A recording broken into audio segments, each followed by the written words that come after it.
ஆண்டவருடைய நாம மகிமைப்படுவதாக. அன்பானவர்களே, இன்றைய வார்த்தைக்கு உங்கள் அன்புடன் வரவேற்கிறேன். இன்றைய தியானத்துக்காக எண்ணாகமம் 9வது அதிகாரம் 17வது வசனத்தை வாசிக்க கேட்போம். மேகம் கூடாரத்திலிருந்து மேலே எழும்பும் போது இஸ்ரவேல் புத்திரர் பிரயாணம் பண்ணுவார்கள். மேகம் தங்கும் இடத்தில் இஸ்ரவேல் புத்திரர் பாளையம் இறங்குவார்கள்.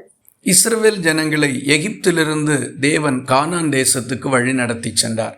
ஒவ்வொரு நாளும் அவர்களுடைய பிரயாணங்களை குறித்து தேவனே திட்டம் பண்ணி அவருடைய மன விருப்பத்தின்படி அவர்களை வழி நடத்தி சென்றார். தேவன் தம்முடைய ஜனங்களை சந்திக்கும்படிக்கு ஆசரிப்பு கூடாரத்தை பண்ணுவித்தார். அந்த ஆசரிப்பு கூடாரத்தின் மேலே தேவனுடைய மகிமையின் மேகம் இறங்கி இருந்தது.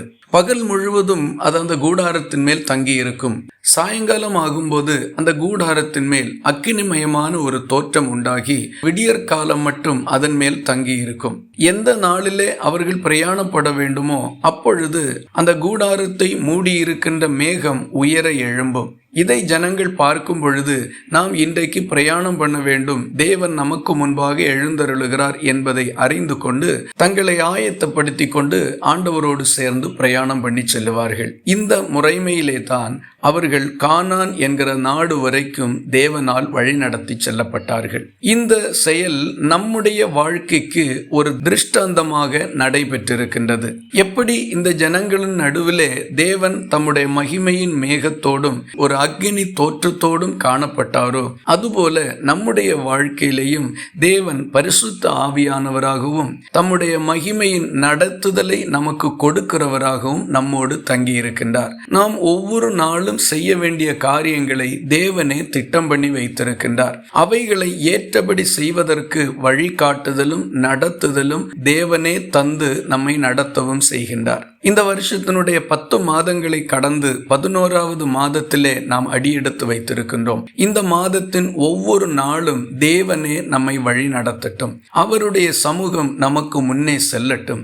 அவருடைய வழிகாட்டுதலின்படி அவரை பின்பற்றி நாம் செல்லும் பொழுது ஒவ்வொரு நாளும் நம்முடைய வாழ்க்கை இன்பமாயிருக்கும், பிரயாணங்கள் வெற்றிகரமாயிருக்கும், முயற்சிகள் எல்லாவற்றிற்கும் நிறைவான பலன் கிடைக்கும். இரவு நேரங்களிலே அக்னிமயமான தோற்றம் அவர்கள் நடுவில் இருந்தது போல நம்மை ஒவ்வொரு நாளும் ராக்காலங்களில் தேவன் பாதுகாத்து கண்ணோக்கமாயிருந்து நம்மை நடத்துவார். இஸ்ரவேல் ஜனங்களுடைய வாழ்க்கை பயணம் வெற்றிகரமாய் முடிந்ததற்கு மிக பிரதானமான காரணம் இதுதான். இதுபோல நாமும் கர்த்தரை உத்தமமாய் பின்பற்றி ஆண்டவரை சார்ந்து கொண்டு செல்லுவோமானால் நித்திய ஆசீர்வாதங்களை பெற்றுக்கொள்வோம். இந்த வாழ்க்கையும் சமாதானத்தினால் நிறைந்திருக்கும்.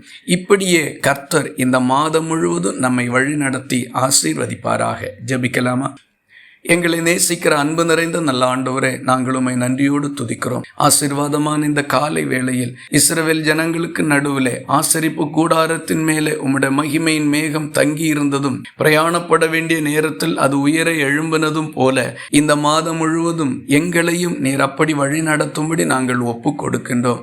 ஒவ்வொரு நாளும் உம்முடைய ஆலோசனைகள், வழிகாட்டுதல்கள், உம்முடைய சமூகம் முன் செல்லுகின்ற அனுபவங்கள் எங்களுக்கு நிறைவாய் கிடைக்க வேண்டும் என்று ஒப்பு கொடுக்கின்றோம். ஜெபத்தை கேட்டதற்காக ஸ்தோத்திரம். இயேசு கிறிஸ்து மூலம் வேண்டிக் கொள்கிறோம் எங்கள் அன்புள்ள நல்ல பிதாவே, ஆமேன். கர்த்தர் தாமே உங்களை ஆசீர்வதிப்பாராக.